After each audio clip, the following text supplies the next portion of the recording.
అమ్మయ్య ఆర్డర్ వచ్చింది వాల్మార్ట్లో నుంచి. ఈ సరుకులన్నీ కూడా నాకు ఒక చిన్న బాబు అండి హెల్ప్ చేశాడు. మరి వాళ్ళ అమ్మతోటి బయటకు వెళ్తున్నాడు. థ్యాంక్ యూ చెప్పకపోతే మరి బాగోదు. అయ్యయ్యో హే కమారి, thank you so much. You are so awesome. Yeah. I try to put you on my YouTube, but you going outside, okay? Yes. Next time. Yeah. You will be on my video, okay? Thank you.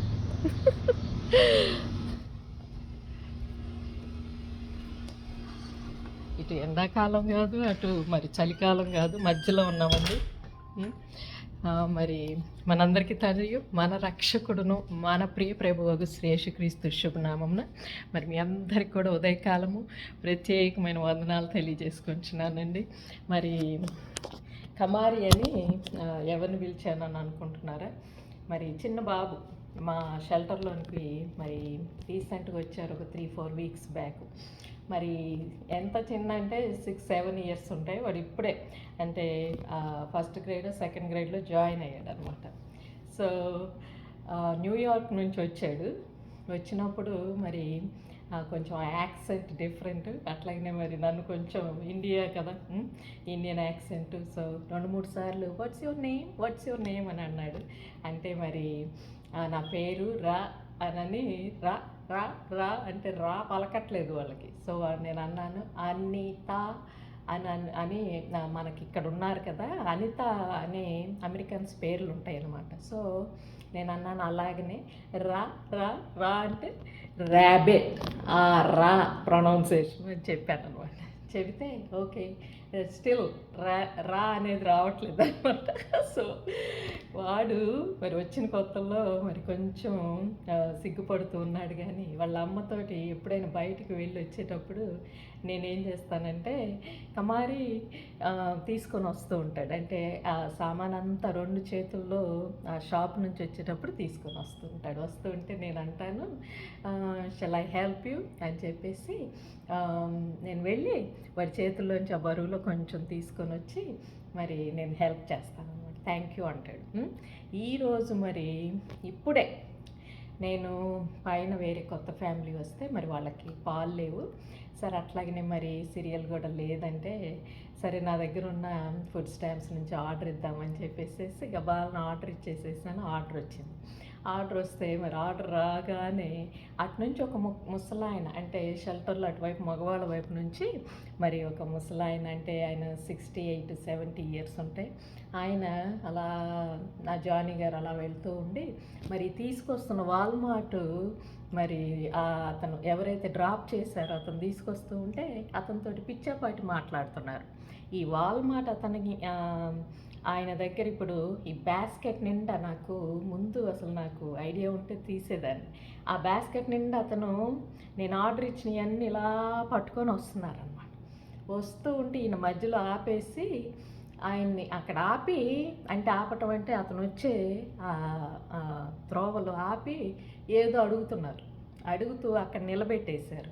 నేను నా రూమ్లోంచి వెళ్ళి చూసి గబగబా అక్కడ అతన్ని నేను అందుకోవటానికి నేను try చేస్తూ ఉంటే ఇతనేమో పిచ్చాపాటి మాట్లాడుతున్నారు.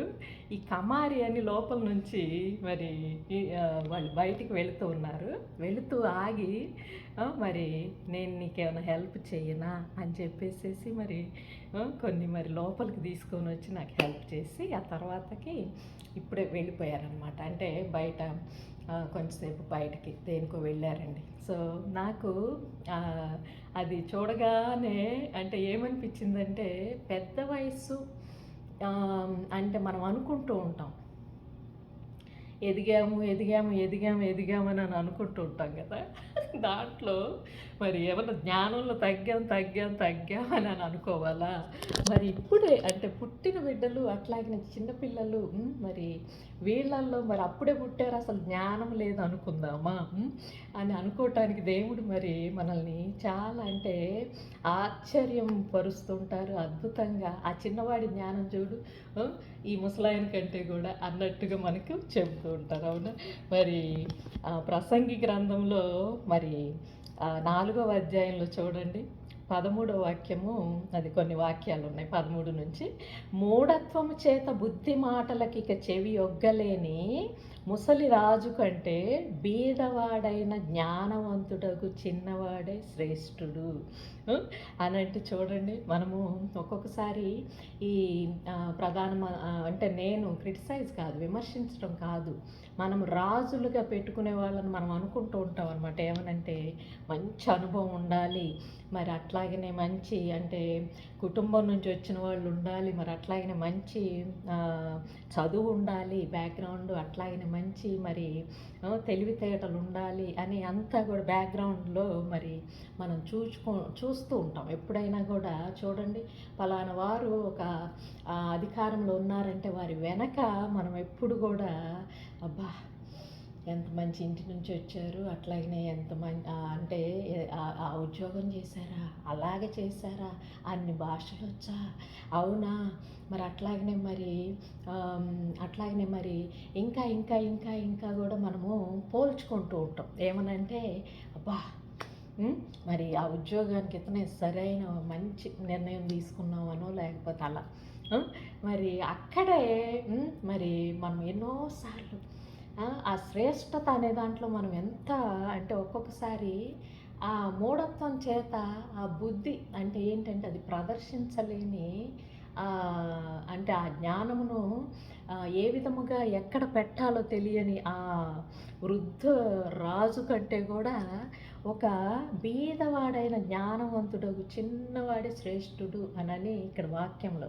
ఎందుకంటే వాళ్ళు వచ్చి ఒక్కొక్కసారి ఇంకా గందరగోళం చేసేస్తుంటారు అనమాట. ఆ ఆఫీస్ కానీ మనము మన అంటే దేశం కానీ ఎక్కడైనా పదవులని కానీ మనం ఇచ్చామంటే ఇంకా గందరగోళం చేస్తూ ఉంటారు.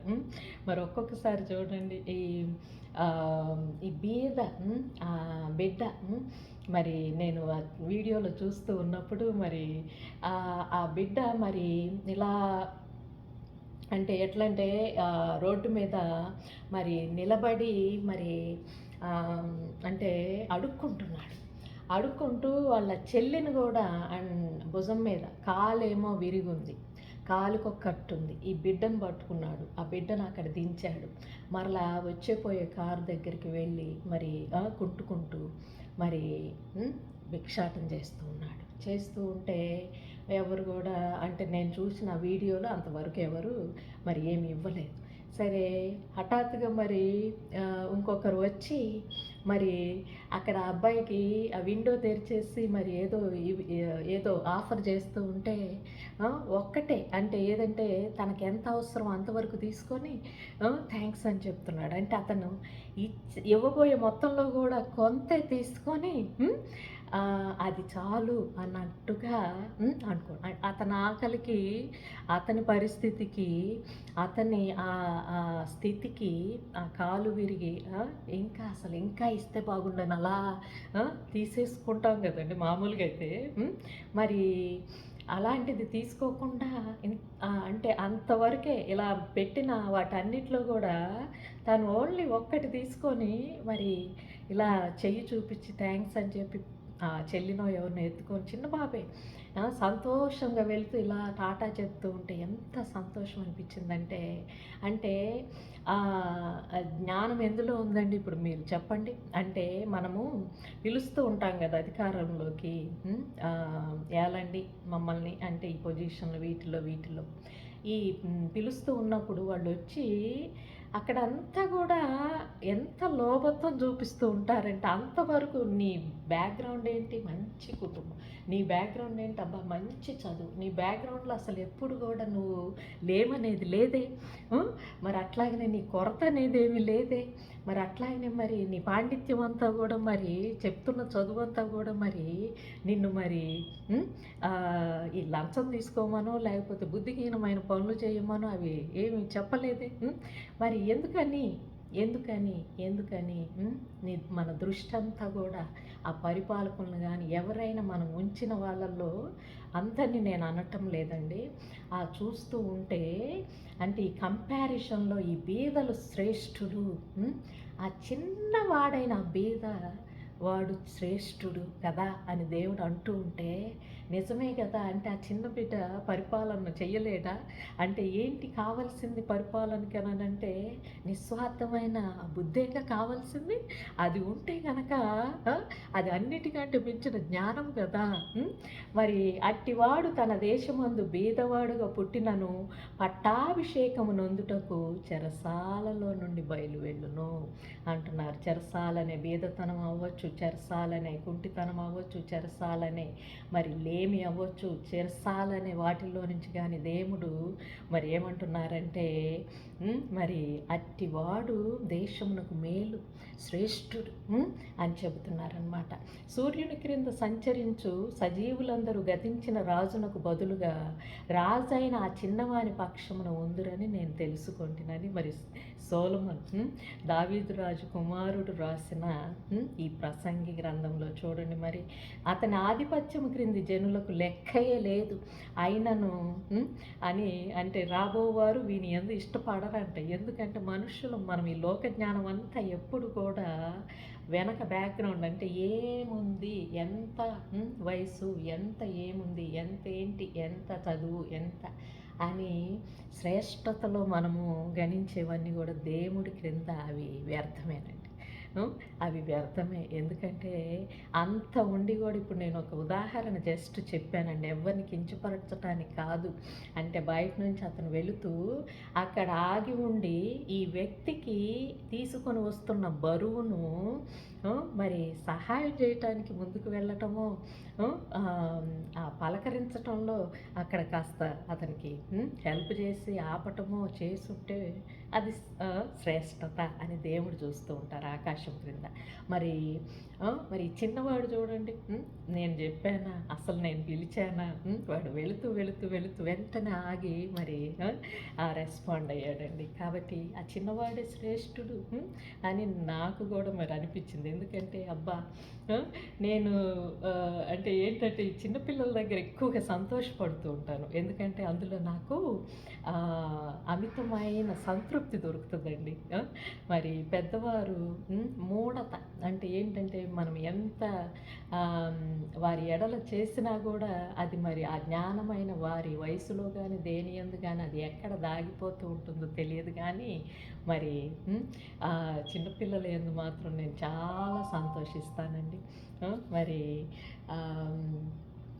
బిడ్డలు మరి రేపటి రోజున మరి నాకు ఒక ఆశ ఏమనంటే, దేవా మరి ఇంత చక్కగా మరి ఉదహరించావు. మరి కొన్నిసార్లు ఆ బిడ్డలు చేస్తున్న ఒక్కొక్కసారి ఆ కార్యముల్లో కానీ వారు ఆ తల్లిదండ్రులు ఆ తల్లి కానీ ఆ కుటుంబానికి కానీ వారు వెన్నెముకగా నిలుస్తారు. ఇలా తాడు మీద నడుస్తూ ఒక బిడ్డ ఆ కుటుంబానికి ఆధారమై మరి ఇంకొక యుక్త వయస్సు కుర్రోడు మరి వెళ్ళి ఆ బిడ్డని ఇలా పట్టుకొని దించి ఆ ప్లేట్లో అంతవరకు అలా అక్కడంతా కూడా అడిగి తిరుక్కున్నా కూడా ఏమీ ఇవ్వనప్పుడు ఇతను తీసి ఇంత డబ్బులు కట్ట అందులో వేసి ఇదిగో నిన్ను దించి ఇదిగో నీకు ఇది ఇస్తున్నాను అనగానే ఆ బిడ్డ అంటే ఆ డబ్బుల కోసం కాదు, అంటే లోకములో నా శ్రమను గుర్తించిన వారు ఒక్కరున్నారా అని చెప్పేసి నా వెలుగు ఆ ముఖంలో ఎంత అది భావోద్వేగానికి గురి చేసిందంటే మనము పిల్లలు పక్క నుంచి వెళుతూ ఉండే ఆకలి అంటూ ఉంటే కూడా దాటిపోతూ ఉంటాం. ఒక్కొక్కసారి వచ్చి అడుగుతూ ఉంటే దాటిపోతూ ఉంటాం. అసలు తల దిప్పుకోకుండా వెళ్ళిపోతూ ఉంటాము. అక్కడే ఆ వర్షంలో పాదములకు చెప్పులు కూడా లేకుండా మరి ఆ బిడ్డలు వచ్చి అడుక్కుంటూ ఉంటే ఏమైంది, ఏమైంది మనము తక్షణమే మనం చేయాల్సింది ఏంటి అని అంటే వారిని హక్కును చేర్చుకుంటూ, అంతకు మించి దేవుడు మన జ్ఞానాన్ని ఏం కోరట్లేదు కదండి. కాబట్టి మరి మనము మన ఈ మనుష్య జ్ఞానంలో నుంచి దేవుడి జ్ఞానంలోనికి వెళ్ళాలంటే దేవుడు ఏమన్నారంటే, మీరందరూ కూడా చిన్నపిల్లలుగా మారండి అబ్బా, ఆ చిన్నపిల్లలుగా మారితే తప్ప మీరు నా దగ్గరికి రారు అని ఆయన ఒకసారి మనకు చెప్పేశారు. కాబట్టి మనం అందరం కూడా ఆ చిన్న బిడ్డల్లో ఉన్న పాటుపడటం, ఆ తెలివి, ఆ జ్ఞానం, ఆ ముందుకు వచ్చి అసలు వారు ఏదైనా మనం కోప్పడినా, ఏదైనా మన యందు ఏదైనా ఉన్నా, ఏదైనా కూడా అసలు అది జ్ఞాపకం ఉంచుకోరు. వారిలో ఉన్న తెలివి, ఆ మేధస్సు దేవుడికి ఇష్టమైంది అని అంటే మనం వారిని ఆదరించటంలో మరి త్వరపడి ఆదరించాలండి. ఎందుకంటే ఎవ్వరు కూడా ఒక చంటి బిడ్డ మీ ముందుకు వస్తే చేర్చుకొనుడి అని అన్నారు. కాబట్టి మరి మనమందరం కూడా శ్రేష్టమైన దేవుని నామానికి మహిమ కలిగేటట్టుగా మరి అట్లాగనే రాబోయే కాలముల్లో దేవుడు మరి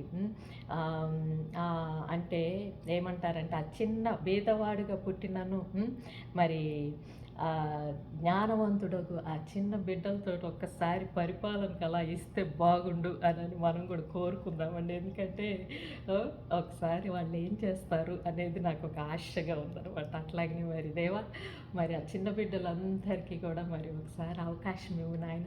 రాబో రాజ్యము నాయన ప్రభు తండ్రి, మీరు ఈ బిడ్డలతోటి మాకు నాయన ప్రభు సంతృప్తిని, సమాధానమును నిండుగా మెండుగా తండ్రి ప్రభు మా హృదయములు మరి ఆశ్చర్యపడేటట్టుగా నాయన వారితోటి కూడా నాయన ప్రభు అయ్యా పరిపాలనలో నాయన వారిని కూడా కొద్ది కాలం అంటే సబ్గా అంటే ఏంటంటే సహాగా మరి అంటే డిప్యూటీగా కానీ అలా ఉంచి మరి మాకు సంతోషం దయచేయండి నాయన. మేము చూడాలి నాయన ప్రభు ఆ చిన్న బిడ్డల జ్ఞానమును మేము అది పెద్దవారు ఏ విధంగా చేస్తారో ఒకసారి చూడాలని ఆశగా ఉంది నాయన ప్రభు. మాకు ఆ దినములు కూడా రావాలని మీ వాక్యమును బట్టి తండ్రి ప్రభు, మీరు ఇచ్చిన శ్రేష్టతను బట్టి ఈ లోక జ్ఞానము కానీ నాయన మేము చూస్తున్నది మరి ఏ శ్రేష్టతను మేము అనుకుంటున్నామో దాన్ని వ్యర్థపరిచి మా తండ్రి మరి నాయన నీ ఉనికిలో నువ్వెవరిని ఎంచుకున్నావో వారి ద్వారా తండ్రి ప్రభు నీ లోకము నీ రాజ్యం కట్టుకోవటానికి నాయన ప్రభు తండ్రి బిడ్డలందరినీ కూడా దీవించండి, ఆశీర్వదించమని మా ప్రియమైన యేసుక్రీస్తు నామమున అడిగి వేడుకొని ప్రార్థించుకొంచున్నాము తండ్రి. Amen, amen, amen. మరి మీ అందరి దగ్గర మరి ప్రేమతోటి మరి సెలవు ఈ రోజుకు తీసుకొంచు మరలా ఇచ్చే కృపా సమయంలో మీ ముందుకు వస్తానని. అంతవరకు మరి మీ రచిత.